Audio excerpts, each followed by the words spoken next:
পাগলা তিতা মেয়েরা বোঝে না, পাগলারে জিলাপি দিও না। আজকে খুশির দিন, আজ ডান্স হবে। কারণ কি, বাটাম দেওয়া শুরু করছে অন্য পদ্ধতিতে। আমি তোকে কাকুর আর একটু আগে লাড়া দেওয়ার দরকার ছিল, কারণ মাঝে মাঝে হয় কি টিট ফর ট্যাট না দিলে কাজে আসে না। কাকুকে মাইরা নাক মুখ ব্যাকা করে ফেলবো। সময়টা একদম পারফেক্ট। আমি মনে করি this is the right time যে আপনারা সবাই অনেকটা ম্যাজিকের মতন কাজ করলো।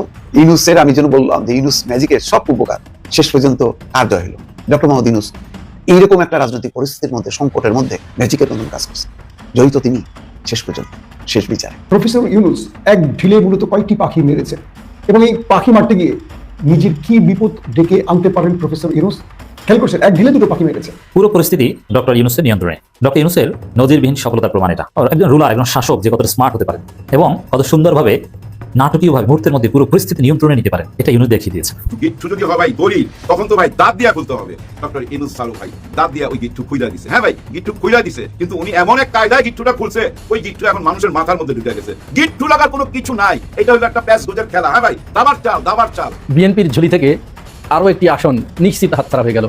এতে কমসে কম তার 100টি আসন কমেছে। 88 কোটি টাকা দিয়ে জাপান থেকে বুলেট প্রুফ গাড়ি তারেক রহমান না এনে ওই টাকা যদি বাংলাদেশের আলু চাষি এবং পেঁয়াজ চাষিদেরকে দেওয়া হয়, তাহলে কৃষকরা বেশি লাভবান হবে। জনাব তারেক রহমান কি এই জনগণের কথার আওয়াজটা গানে শুনতে পাবে? আসসালামু আলাইকুম দর্শক, নতুন একটা নিউজে সবাইকে স্বাগতম। দর্শক, ভিডিওর শুরুতেই যে ভিডিওগুলোর অংশ বিশেষ আপনারা দেখেছেন, ভিডিওর অংশগুলো দেখেই বুঝতে পেরেছেন যে আজকের এই ভিডিওটি কতটুকু গুরুত্বপূর্ণ এবং আকর্ষণীয় হতে চলেছে। দর্শক, তাই সবাইকে বলবো ধৈর্য সহকারে আজকের এই ভিডিওগুলো দেখতে হবে আপনাদের, তাহলে সবকিছু জানতে পারবেন বা বুঝতে পারবেন। তো চলুন কথা না বাড়াই ভিডিওগুলো দেখে আসি। দাঁড়ান, যারা এখন পর্যন্ত আমাদের এই চ্যানেলটি সাবস্ক্রাইব করেন, প্রতিনিয়ত এ ধরনের গরম গরম খবরগুলো পেতে আমাদের চ্যানেলটি সাবস্ক্রাইব করে দিবেন। যারা করেছেন ধন্যবাদ। চলুন একটা লাইক দিয়ে বিস্তারিত সবগুলো ভিডিওর আলোচনাগুলো শুনে আসি। আমরা সবসময় শুনি যে কোনো মানুষ যদি রাজনীতি করতে চায় তাহলে তাকে এক্সপিরিয়েন্সড হতে হয়, রাজনীতি শিখতে হয়, বা রাষ্ট্রবিজ্ঞানে পড়াশোনা করতে হয়। রাষ্ট্রবিজ্ঞানে যদি পড়াশোনা করেন, মানে পলিটিক্যাল সায়েন্সে যদি আপনি পড়াশোনা করেন, তাহলে রাষ্ট্রবিজ্ঞান সম্পর্কে জানলে আপনি রাজনীতিতে ভালো করতে পারবেন। কিন্তু যারা রাজনীতি করে নাই কোনো দিন, তারা কি রাজনীতি করতে পারে না? এমনকি কোনো কথা আছে যে যারা রাজনীতি মানে বংশানুক্রমভাবে রাজনীতিবিদ হবে বা ছোটবেলা থেকে রাজনীতি দলের সাথে মেলামেশা করবে এবং ধীরে ধীরে সে একজন মানে পাক্কা রাজনীতিবিদ হয়ে উঠবেন, এমন তো কোনো কথা নাই। রাজনীতি না করেও কিন্তু বড় রাজনীতিবিদ হওয়া যায়। আমি যদি প্রফেসর ডক্টর মোহাম্মদ ইউনুস স্যারের কথা ধরি, উনি পড়াশোনা করেছেন অর্থনীতিতে, উনি কিন্তু রাজনীতি বা রাষ্ট্রবিজ্ঞানে পড়াশোনা করেন নাই। তারপরে উনি হঠাৎ করেই বাংলাদেশের এই মানে পরিস্থিতিতে উনি রাজনীতিতে নামছেন। আমি রাজনীতি বলবো এই জন্য যে রাজনীতি তো কিছু প্রয়োজন, একটা রাষ্ট্র চালানো তো সম্ভব নয়, তাই নয় কি?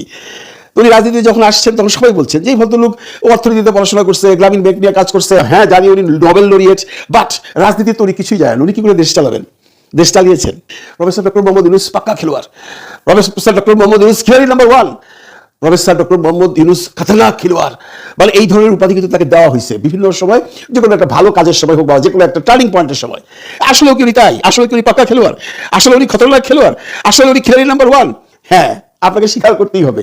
দেখেন, যে পরশুদিনের ভাষণটার পরে বাংলাদেশের একটা টাল বাতাল অবস্থা ছিল, যে এই ভাষণের পর এখন এই যে দলগুলা কোন রিয়াকশন দিবে। প্রথম দিন সেই ভাষণের পরে তো সালাউদ্দিন সাহেব একটা বিরাট রিয়াকশন দিয়ে দিল যে ওনারা খুশি না। ওনারা এইটা বলতে চাইলো যে প্রফেসর ডক্টর মোহাম্মদ ইউনুস সেই জুলাই সনদ নিয়ে প্রতারণা করছে বলে বলে একটা তুল কালাম কাণ্ড। মানে বিএনপি খুশি না, বিএনপির সাথে প্রতারণা হয়েছে। যে সনদে সালাউদ্দিন সাহেব বা ফখরুল ইসলাম আলমগীর সাহেব সাইন করছে, এটাকে উল্টে দিয়েছে। মানে হি ইজ এ ব্লাডি প্রতারক। জামাত চুপচাপ রইল, বললো আমরা কালকে জানাবো। এনসিপি কোনো কথাই বললো না, ওনারা গবেষণা নিয়ে আসেন, ওনারা গবেষণা করতেছেন। একটা দিন যাওয়ার পর মানে গতকালকে যখন দুপুরবেলা সালাউদ্দিন সাহেব বললেন, এবং উনি এটাও বলেছিলেন তখন যে রাতে আমাদের স্ট্যান্ডিং কমিটির মিটিং হবে, যেখানে সভাপতিত্ব করবেন তারেক রহমান সাহেব, তারপর আমাদের রিয়াকশন জানাবো। সেই রিয়াকশন ছিল টোটালি প্রফেসর ডক্টর মোহাম্মদ ইউনুসের। ফলে প্রফেসর ডক্টর মোহাম্মদ ইউনুসকে সাধুবাদ জানানো হয়েছে, ধন্যবাদ জানানো হয়েছে। তার মানে বিএনপি খুশি। রইল জামাত ইসলাম। জামাত ইসলাম গতকালকে একটা মিটিং করেছে, মিটিং করে মৃদু প্রতিবাদ করেছে বা আহ্বান জানিয়েছে যে আপনি যেটা করেছেন জনগণ সেটাকে ন্যায়নি পুনর্বিবেচনা করবার আহ্বান জানাচ্ছি। মানে এই গণভোটটা আগানো যায় কিনা, আহ্বান শব্দের অর্থ তো আপনারা বুঝছেন। এটাকে মৃদু প্রতিবাদ বলা যায়। কোন রকম প্রতিবাদ বেসিক্যালি জামাত ইসলাম করে নাই, তার মানে ইনডাইরেক্টলি জামাত ইসলাম চুপ। তো মেইনলি হলো যে উনি এমন একটা খেলা খেললো, মানে আসলে উনি একটা নাম্বার 1 খিলাড়ি বা খিলাড়ি নাম্বার 1 বলা যায়। কারণ কি, মূল আলোচনা হলো যে জামাত ইসলাম অনেক হুমকি দামকি দিছিল, কিছুই করলো না, সব কিছু মাইনে নিল। বিএনপি অনেক কিছুই বলছিল, কিছুই করলো না, সব কিছু মাইনে নিল। এনসিপি অনেক কথাই বলছে, এইটা করতে দেওয়া হবে না, ওইটা করতে দেওয়া হবে না, কিছুই বলে নাই, মাইনে নিছে। তাহলে কি আপনি নির্দ্বিধায় বলতে পারেন না যে প্রফেসর ডক্টর মোহাম্মদ ইউনূসের মতো বড় রাজনীতিবিদ বাংলাদেশে দ্বিতীয় নাই? তার মানে কি আপনি এটা বলতে পারেন না যে রাজনীতি করতে হলে রাষ্ট্রবিজ্ঞানে পড়তে হবে, রাজনীতি করতে হলে রাজনৈতিক বংশে জন্মগ্রহণ করতে হবে, বা রাজনীতি করতে হলে ছোটবেলা থেকে রাজনীতির সে বড় নেতাদের পিছনে ঘুরতে হবে? Not necessarily. এটা হলো ব্রেইন, এটা হলো মাথা। আল্লাহ তাআলা এই যে ব্রেইনটা দিছে না, সবাইকে একরকম দেয় না। ইউনূস সাহেবকে স্পেশাল একটা ব্রেইন দিছে। একবার ভাবেন তো কি টালমাটাল অবস্থা ছিল 13 তারিখের আগে। একটা ভাষণ দিয়ে সব ঠান্ডা করে দিছে না? একটা দল কি কোনো প্রতিবাদ করতে পারছে? একটা দল কি কোনো হুমকি দামকি করতে পারছে? যে আমরা এখন নরম সুরে বলতেছে আমরা 16 তারিখ ওনার সাথে বসবো। বেশি জোরে কথা বলতেছে না কেউই। আর সবাই ভাবতেছে যে যদি বেশি জোরে কথা বলে যদি উনি রাগ করেন, ওনাকে সবাই এখন ভয় পাচ্ছেন। বিএনপি, জামাত, এনসিপি সবাই ম্যানেজড। পুরো পরিস্থিতি ডক্টর ইউনূসের নিয়ন্ত্রণে। ডক্টর ইউনূসের নজিরবিহীন সফলতার প্রমাণ এটা। আমরা এটা ভালো দিক খারাপ দিক এগুলো আলোচনা করবো, সমালোচনা চলতে থাকবে। আমরা অনেক বিষয় দ্বিমত পোষণ করি, ডেঞ্জারাস মনে করি, ক্ষতিকর মনে করি, বিধ্বংসী মনে করি। ইন স্পাইট অফ দ্যাট, একজন রুলার, একজন শাসক যে কতটা স্মার্ট হতে পারেন এবং কত সুন্দরভাবে নাটকীয়ভাবে মুহূর্তের মধ্যে পুরো পরিস্থিতি নিয়ন্ত্রণে নিতে পারেন, এটা ইউনূস দেখিয়ে দিয়েছেন। নাটকীয়ভাবে পুরো পরিস্থিতি ইউনূসের নিয়ন্ত্রণে। বিএনপি, জামাত, এনসিপি সহ সবাই ম্যানেজড। নজিরবিহীন সফলতা। দেখেন জামাত 2 দিন আগে কি হুমকিটা দিয়েছে। বাংলাদেশের সবচাইতে বড় রাজনৈতিক দল এখন জামাত।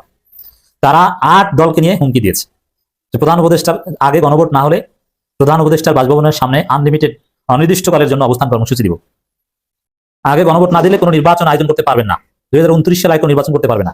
আগে গণভোট না হলে 26 সালে কোনো নির্বাচন নাই। আমিরে জামাত বলেছেন, পীর সাহেব চরমনাই বলেছেন, শিবিরের নেতারা বলেছেন, বাংলাদেশের সবচাইতে বড় দলের শীর্ষ নেতারা এই ঘোষণা দিয়েছেন।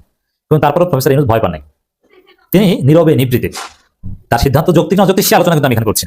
প্রফেসর ইউনূস ভুল করেছেন এটা আমরা আগে বলেছি, কিন্তু সেই আলোচনা এখানে না। কিন্তু তিনি তার মতো করে, তার সাথে আলী রিয়াজ ছিলেন, তার বিদেশি পরামর্শক ছিলেন, তার মতো করে ঠান্ডা মাথায় সিদ্ধান্ত নিয়েছেন যে না, জামাতের দাবিও মানবো না, বিএনপিরও কিছু দাবি মানবো না, কিছুটা মানবো, একটা ব্যালেন্স এইটা করবো। এটা করেছে, কিন্তু কোনো নেতিবাচক প্রতিক্রিয়া নেই। হওয়ার কথা কি ছিল? জামাত যে হুমকি দামকি দিয়েছিল, এমনকি বিএনপিও যে হুমকি দামকি দিয়েছিল, তাতে হওয়ার কথা ছিল, সাথে সাথে দেশব্যাপী আগুন লাগার কথা ছিল, কিন্তু না, কিচ্ছু হয়নি। বরং বিএনপি দিনের বেলা একটু চিল্লাচিল্লি করে রাতের বেলা ধন্যবাদ জানিয়ে দিয়েছে। জামাতও সেম, উপরে উপরে এখনো জামাতের চিল্লাচিল্লি আছে কিছুটা, 3টা দাবি জানিয়েছে, কিন্তু আসলে জামাতও এটা মেনে নিয়েছে। জামাতও সন্তুষ্ট। জামাতও বলছে আমরা জিতেছি, উইন উইন সিচুয়েশন, আমরাও জিতেছি, বিএনপিও জিতেছি, সব ঠিক আছে, ভালো হয়েছে, এটা নিয়ে বারবার করা যাবে না। জামাতের অরিজিনাল সিদ্ধান্ত এটা। আর উপরে উপরে ডাক্তার তাহেরের সংবাদ সম্মেলন দেখছেন, অরিজিনাল সিদ্ধান্ত ওটা হচ্ছে একটা রাজনীতি বা নাটক। তো এই জায়গায় পুরো পরিস্থিতি বিএনপিকে ম্যানেজ করে ফেলেছে, জামাতকে ম্যানেজ করে ফেলেছে। এনসিপি সাইন করবে না, রাষ্ট্রপতির হাত থেকে কোনো অধ্যাদেশ আদেশ কিছু নেবে না, কিন্তু এনসিপি চুপচাপ, কোনো সমস্যা নাই, সব ম্যানেজড। দেখেছেন পীর সাহেব চরমনাইয়ের কোনো হুঙ্কার গর্জন নাই। প্রধান উপদেষ্টার ভাষণের পর আমারও তো হুঙ্কার গর্জন ছিল, কিন্তু জামাত, এনসিপি, চরমনাই যেভাবে চুপ শিখেছে, এরকম আমরাও চুপ শিখেছি। এটা আমাদের দুর্বলতা হোক, যাই হোক, এটা ভিন্ন বিষয়, কিন্তু ইউনূসের সফলতা, ইউনূসের দাবি, ইউনূসের ঘোষণা সবাই মেনে নিয়েছে। ওই জায়গায় নড়চড়ের কোনো সুযোগ নেই এবং নড়চড়ের প্রয়োজন হবে না। অবশ্য জামাত, চরমনাই, এনসিপি চাইলে অনেক কিছু করতে পারতো, কিন্তু সেদিকে তারা যাচ্ছে না। পুরো পরিস্থিতি ম্যানেজড নাটকীয়ভাবে, নজিরবিহীন সফলতায়। বিএনপির ঝুলি থেকে আরো একটি আসন নিশ্চিত হাতছাড়া হয়ে গেল। গত 2 দিন আগে মাহমুদুর রহমান মান্না একটি টেলিভিশন চ্যানেলের টকশোতে উপস্থিত হয়ে তিনি বলেছিলেন যে বিএনপি গত 5 আগস্টের পর থেকে যা করেছে এতে কমসে কম তার 100টি আসন কমেছে। সেখানে উপস্থিত ছিলেন বিএনপির কিশোরগঞ্জ 4 আসন থেকে নমিনেশন প্রাপ্ত জুলাইয়ের একজন ঘোরতম শত্রু ফজলুর রহমান। তিনি কি বললেন এরকম আর কি, মানে তিনি আটকে উঠেছেন। মাহমুদুর রহমান মান্না সেটা দ্বিতীয়বার তিনি রিপিট করেছেন যে হ্যাঁ, 5 আগস্টের পরে তাদের কমসে কম 100 আসন কমেছে। আর আমি বলছি যে ওই 100 আসন মাহমুদুর রহমান মান্না আর আজকে বিএনপির আরেকজন প্রার্থী তিনি এমন একটি মন্তব্য করেছেন যে মন্তব্যের কারণে এই আসনটাও বিএনপির হাতছাড়া হয়ে গেল, তার ঝুলি থেকে বেরিয়ে গেল বলে আমার ধারণা। এবং এটি শুধু ধারণা নয়, এটি বাস্তব। কারণ এদেশের মানুষ ইসলাম সম্পর্কে, কুরআন সম্পর্কে, রাসূল সাল্লাল্লাহু আলাইহি সাল্লাম সম্পর্কে কোনো আজে বাজে উল্টাপাল্টা কথা শুনতে মোটেই প্রস্তুত নয়। অনেক মানুষ দেখবেন নামাজ পড়ে না, গাঁজা খায়, নেশা করে, কিন্তু তার কাছে আপনি ইসলাম এবং কুরআন সম্পর্কে একটু এলোমেলো কথা বলে দেখেন, সে পারলে ওই জায়গায় আপনাকে কুপকাত করার চেষ্টা করবে। ঢাকা 14 আসনের কথা বলছিলাম। বিএনপির একজন মনোনীত প্রার্থী সানজিদা ইসলাম তুলি, আমি তাকে অত্যন্ত ভালোবাসি, আমার পছন্দের প্রার্থী বলা চলে। বিএনপির যতগুলো প্রার্থী হয়েছে, আমি এর আগে একটা ভিডিওতে বলেছিলাম, বিএনপি যতগুলো প্রার্থী দিয়েছে তার ভিতরে নাম্বার 1 চয়েস আমার এই প্রার্থী। কারণ সে দীর্ঘদিন ধরে গুম হওয়া বিএনপি নেতা সুমনের বোন তিনি, এবং তিনি মায়ের ডাক নামে একটি সংগঠন তৈরি করে আওয়ামী লীগের শেখ হাসিনার ভিত তিনি নাড়িয়ে দিয়েছিলেন। ডান ডাব্লিউ মজিনা তার বাসায় গিয়েছে তার ডাকে, এবং তিনি আন্তর্জাতিকভাবেই একটা কাজ করার সুযোগ পেয়েছিলেন, যার কারণে তার এই ফেস ভ্যালুটাকে কাজে লাগিয়ে বিএনপি ঢাকা 14 আসনে তাকে মনোনয়ন দেয়। কার বিরুদ্ধে? ব্যারিস্টার আরমানের বিরুদ্ধে। যে ব্যারিস্টার আরমান তিনিও দীর্ঘ 8 বছর তিনি আয়না ঘরে ঘুমছিলেন। সুতরাং এই দুজন প্রার্থী কিন্তু এখানে একেবারে সমানে সমান ছিল। জনগণের বা ঢাকা 14 আসনের ভোটার যারা, তাদের হয়তো হিমশিম খেতে হচ্ছিল, তাদের চিন্তা করতে খুব কষ্ট হচ্ছিল, বেগ পেতে হচ্ছিল যে তারা কাকে বেছে নেবে। কিন্তু আজকের ঘটনার পরে ঢাকা 14 আসনের প্রার্থীদের আর দ্বিতীয়বার চিন্তা করার কোনো প্রয়োজন পড়বে না। তারা অলরেডি আমার মনে হয় তারা সিদ্ধান্ত নিয়ে ফেলেছে। কারণ সানজিদা ইসলাম তুলি, আমি তার সমালোচনা করতে চাই না, আমি এখনো তার প্রতি আমার শ্রদ্ধা আছে, কারণ তিনি ফ্যাসিবাদের বিরুদ্ধে অনেক বড় কাজ করে দিয়েছেন। কিন্তু তিনি কেউ যত বড় ভালো মানুষই হোক, কোরআন শরীফের উপরে কোরআনকে অস্বীকার করবে, কোরআনের আয়াতকে অবমাননা করবে, অস্বীকার করবে, এইটা মেনে নেওয়া যায় না, কোনো মতো অবস্থায় এটা মেনে নেওয়া যায় না। তিনি একটি জনসভায় গিয়ে বলেছেন যে পুরুষের 4 বিয়ে করার এটা মানি না। এটা কোথায় কে বলেছে যে যারা এই বিধান যারা কায়েম করতে চায় তাদেরকে আমরা মানি না, তাদেরকে আমরা কোনো মতো অবস্থায় এই সমাজে প্রতিষ্ঠিত হতে দেবো না, এবং যারা এই 4 বিয়ে করবে তাদের এই সমাজ দেখতে চায় না, যারা এটা বাস্তবায়ন করতে চায় তাদেরকেও এই সমাজ গ্রহণ করতে চায় না, কখনোই করবে না। স্পষ্ট ভাবেই, আমি বিয়ের ব্যাপারে যাচ্ছি না, একজন পুরুষ 4টা বিয়ে করবে কি 2টা করবে কি 1টা করবে, কারো ইচ্ছা না হলে তিনি না করেই থাকতে পারে। এই ব্যাপারে আমি তর্ক বিতর্কে যাচ্ছি না। আমার কনসার্নের জায়গা ওইটা যে ওইটা তো একটা কোরআনের আয়াত। এই স্পর্শকাতর বিষয়ে কথা বলার আগে কি তুলিকে দুবার ভাবা উচিত ছিল না? এটা তো মুসলমানদের কোরআন এবং হাদিস, এটা তো মুসলমানদের আকীদার বিষয়, এটা তো কলিজার বিষয়, তাদের কলিজায় গিয়ে আঘাত লাগে এই বিষয়ে কেউ যদি কথা বলে, তাহলে আরো তো অনেক কথা ছিল, সেই বিষয়গুলো তো কথা বলা যেত। এই নির্বাচনের আগ মুহূর্তে তুলিকে কেন এই কথা বলতে হলো? আল্লাহ রাব্বুল আলামিন হয়তো ঢাকা 14 আসনের ভোটারদের অত্যন্ত বেশি ভালোবাসেন, যার কারণে তিনি আসমান থেকে এই বিধানটা, এই হুকুমটা দিয়ে দিয়েছেন যে তোমাদের কষ্ট করে সিদ্ধান্ত নিতে হবে না, এই যে আমি দিয়ে দিলাম, একজনকে পচিয়ে দিলাম, আর একজন যিনি বেশি ইমানদার, যিনি বেশি কষ্ট স্বীকার করেছেন, 8 বছর ধরে অমানবিক জীবনযাপন করেছেন আয়না ঘরের ভিতরে ঘুম থেকে, তাকে এবারে তোমরা সংসদ ভবনে পাঠাও, তারই বেশি প্রয়োজন। আবার তার এই কথাতে দেখুন কে খুশি হয়েছে সবচেয়ে বেশি, এই যে তাসলিমা নাসরিন তুলিকে খুব বাহবা দিয়ে তিনি দেখেন পোস্ট করেছে। এখন জামাত ইসলাম কি পারবে এই সুযোগটা কাজে লাগাতে? যেহেতু জামাতের কানে এতে পানি ঢোকে একটু দেরিতে, আমার মনে হয় জামাত ইসলাম এই সুযোগ কাজে লাগাতে সমর্থ হবে কিনা এটা সন্দেহ আছে। কালকের দিনটা খেয়াল করেন, টান উত্তেজনা, নানামুখী উত্তেজনা।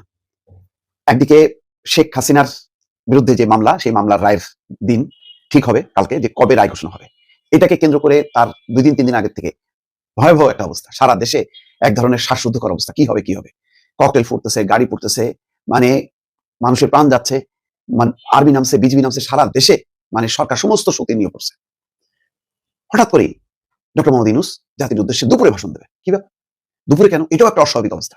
শান্ত জাতির উদ্দেশ্যে রাষ্ট্রপতি বা প্রধানমন্ত্রী তারা ভাষণ দেন সন্ধ্যায় বা রাতে, দুপুরবেলা কেন দেবে? দুপুরবেলা তো অস্বাভাবিক। যেমন জেনারেল ওয়াকার 5ই আগস্ট দুপুরবেলায় ভাষণ দিয়েছিলেন, তো তিনি কেন ভাষণ দেবেন? তিনি কি পদত্যাগ করবেন? তিনি কি এমন বিষয় ঘোষণা করবেন যাতে মানে বিএনপি বা জামাত ক্ষুব্ধ হবে এবং তারা রাস্তায় নামবে? আর যদি রাস্তায় নামে তখন সরকার হয় প্রতিরোধ করবে, অথবা তারা বলবে যে আমরা নাই। এমনকি এইরকম জল্পনা কল্পনা যখন কি সকাল থেকে চলছে, কিছুই কেউ বুঝে উঠতে পারছে না যে সরকার কি ভয়ঙ্কর একটা বেকাদের মধ্যে পড়ছে। একদিকে আওয়ামী লীগের চাপ, অন্যদিকে বিএনপি চাপ, জামাতের চাপ, দিশেহারা অবস্থা। ঠিক সেই সময় অনেকটা ম্যাজিকের মতন কাজ করলো জাতির উদ্দেশ্যে দেয়া ডক্টর মোহাম্মদ ইউনূসের ভাষণ। খেয়াল করেন, এমন একটা ভাষণ দিলেন, সেই ভাষণের পর প্রথমে সালাউদ্দিন আহমেদ কি বললেন যে ডক্টর ইউনূস তার নিজের সই করা যে সনদ, সেই সনদই তিনি লঙ্ঘন করছেন, অর্থাৎ এটাই তিনি মানেন নাই, এটা লঙ্ঘন করে তিনি বক্তব্য দিচ্ছেন। তাহলে কি দাঁড়ালো? বিএনপি চরম একটা বিরুদ্ধ অবস্থানে চলে গেল।